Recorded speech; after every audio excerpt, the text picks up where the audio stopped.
بسم اللہ الرحمن الرحیم۔ قسط نمبر 781۔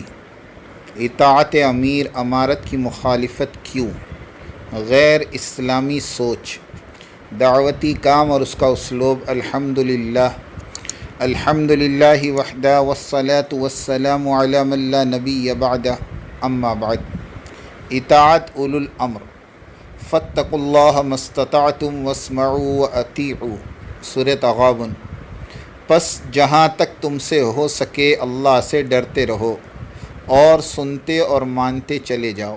فائدہ، یعنی اللہ اور اس کے رسول کی باتوں کو غور سے سنو اور عمل کرو، بغیر عمل کے سننا بے فائدہ ہے۔ فائدہ، اللہ تعالیٰ نے دینی احکامات کو مقدار متعینہ کے ساتھ فرض کیا، مثلا نماز، روزہ، زکوٰۃ، حج وغیرہ کی مقدار متعین فرمائی۔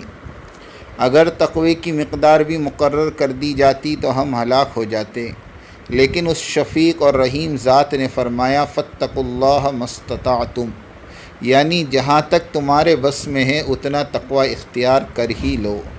اس لیے تقوی کے معاملے میں فتویٰ دینے سے علماء احتیاط برتتے ہیں، احکامات کو کھول کھول کر سامنے رکھ دیتے ہیں، مگر تقوی کی جانچ پڑتال نہیں کرتے، اور یہ ممکن بھی نہیں کہ تقوی کے اعتبار سے سب برابر ہوں۔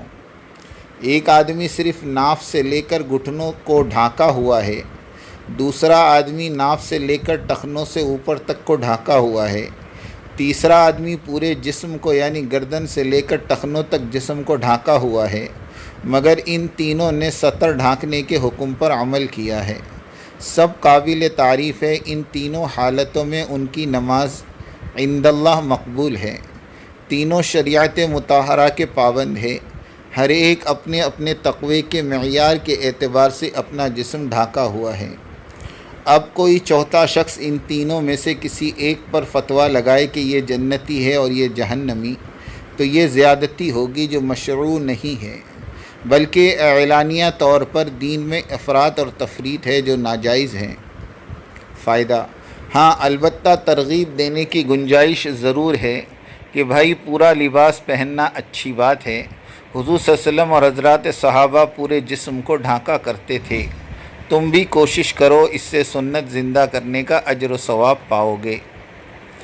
دوسری بات سمیع و طاعت والی بات ہے کہ یہ وہی اولو الامر والا بیان ہے کہ اللہ اور رسول کے بعد اولو الامر والوں کی بات مانی جائے گی۔ حضرت ابن عمر رضی اللہ تعالیٰ عنہما روایت کرتے ہیں کہ فرمایا رسول اللہ صلی اللہ علیہ وسلم نے کہ مسلمان آدمی پر لازم ہے کہ وہ اپنے امیر کی بات سنے اور اس پر عمل کرے، چاہے اسے اچھا لگے یا برا۔ ہاں اگر وہ یعنی امیر برائی کا حکم دے تو اس کی اطاعت نہ کریں۔ اطاعت صرف خیر کے کاموں میں ہے، برائی کے کاموں میں نہیں۔ اور جب ہم نے بیعت کی حضور صلی اللہ علیہ وسلم کے ہاتھ پر سننے اور ماننے کی، تو حضور صلی اللہ علیہ وسلم نے فرمایا اپنی اپنی استطاعت کے اعتبار سے مانو۔ فائدہ، دین کے جتنے کام بھی ہو رہے ہیں، چاہے وہ سیاست کے کام ہوں یا قیادت کے، مدارس کے ہوں یا خانقاہوں کے، تجارت کے ہوں یا مزدوری کے، ہر ایک کام کا ایک امیر، قائد اور ایک لیڈر اور ایک محتمم یا پیر یا صدر ہوتا ہے۔ اس کے بغیر وہ کام صحیح طریقے سے ہرگز نہیں چل سکتا۔ ایک قائد اور لیڈر اور امیر اور صدر ضرور چاہیے، مگر ان کی صدارت اور لیڈری اور اہتمام اپنے دائرے کی حد تک ہی محدود ہوتی ہے، نیز باہر کی دنیا میں ان صدر صاحب کی شہرت اور منزلت محدود سی رہتی ہے۔ تبلیغ و دعوت کا کام عالمی سطح کا کام ہے، تبلیغ و دعوت کا کام عالمی سطح کا کام ہے، لہٰذا جو بھی اس کا امیر ہوگا تو اس کا مقام اور اس کی شان بھی عالمی سطح کی اعلیٰ اور ارفع ہوگی، اس لیے کہ جتنی بڑی ذمہ داری اتنی ہی بڑی شان اور اتنی ہی بڑی باس پرس۔ امارت کی مخالفت کیوں؟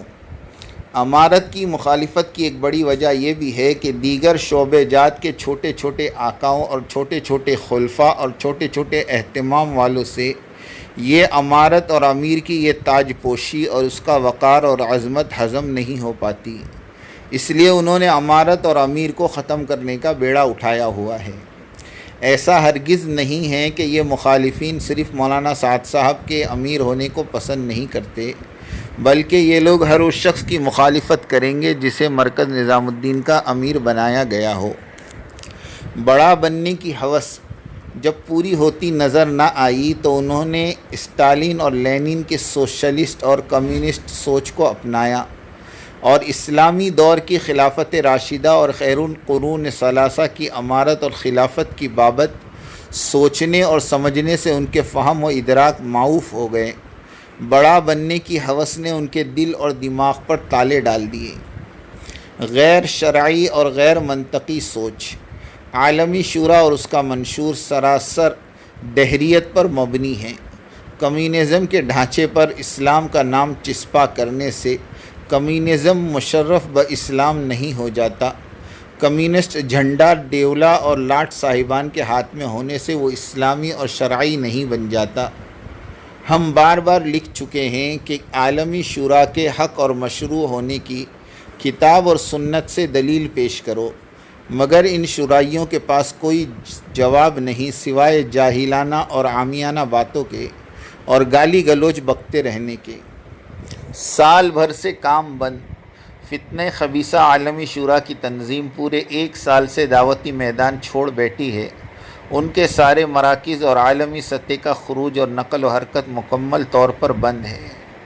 خدا نخواستہ اگر یہ شورائیت اور دیولا اور لاٹ صاحبان کا قبضہ اور تسلط عالمی مرکز نظام الدین پر ہو جاتا تو ساری دنیا سے دعوت و تبلیغ کے کام کی چھٹی ہو جاتی اور کام کا صفایا ہو جاتا، اور یہی شورائیت والوں کی سازش تھی۔ اللہ تعالیٰ نے کرم فرمایا کہ دجالی اسکیم ناکام ہو گئی، اور اللہ تعالیٰ حضرت جی رابع کو لمبی عمر مرحمت فرمائے کہ ان کی استقامت اور ان کا صبر و استقلال اور قربانیوں نے دعوتی کام اور مرکز اور کام والے سب ساتھیوں کو سنبھالا۔ مزید اللہ کا یہ لطف و کرم ہوا کہ اللہ تعالیٰ نے حضرت جی رابع کو جمنے والے اور ہر حال میں ساتھ دینے والے ساتھی عطا فرمائے۔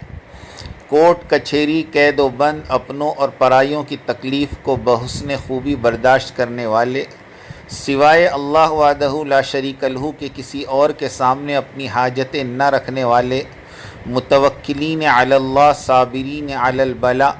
آخرکار اللہ تعالیٰ نے اپنی قدرت کاملہ سے ہر ضیق میں راستہ اور ہر نا امیدی سے امیدی اور ہر ناکامی کی شکلوں میں سے کامیابی عطا فرمائی، اور ہر قدم پر مدد فرمائی، اور ساری دنیا کے ممالک میں بسنے والے تبلیغ والوں کے قلوب کو امارت امیر عالم حضرت جی رابع کی طرف پھیر دیا، اور سب کا رخ مرکز نظام الدین کی طرف پھیر دیا، اور سچ کر دکھایا اپنے فرمان کی تعبیر کو کہ لو انفقت ما فی الارض جمیعا ما الفت بین قلوبہم ولکن اللہ الف بینہم۔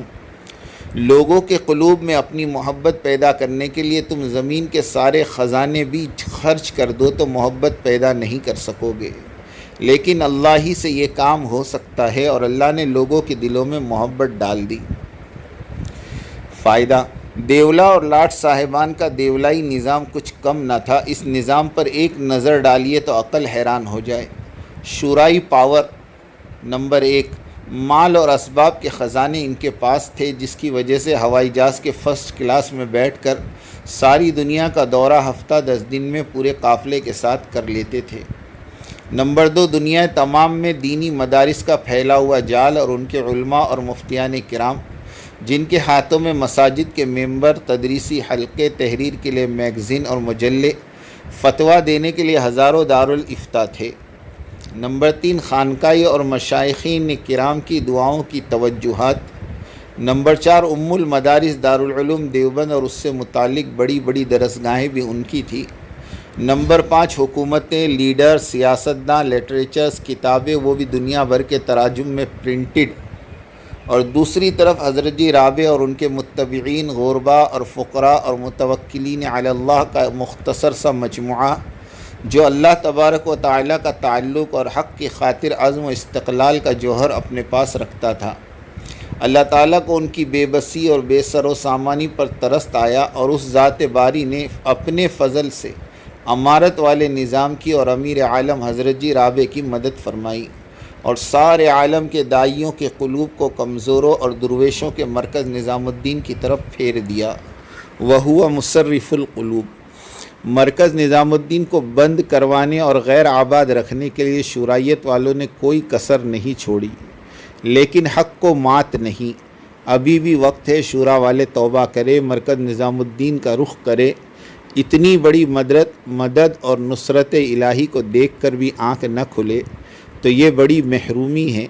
اللہ سارے انسانیت کی عمومی ہدایت کے فیصلے فرمائے۔ آمین آمین آمین، وآخر دعوانا ان الحمد للہ رب العالمین۔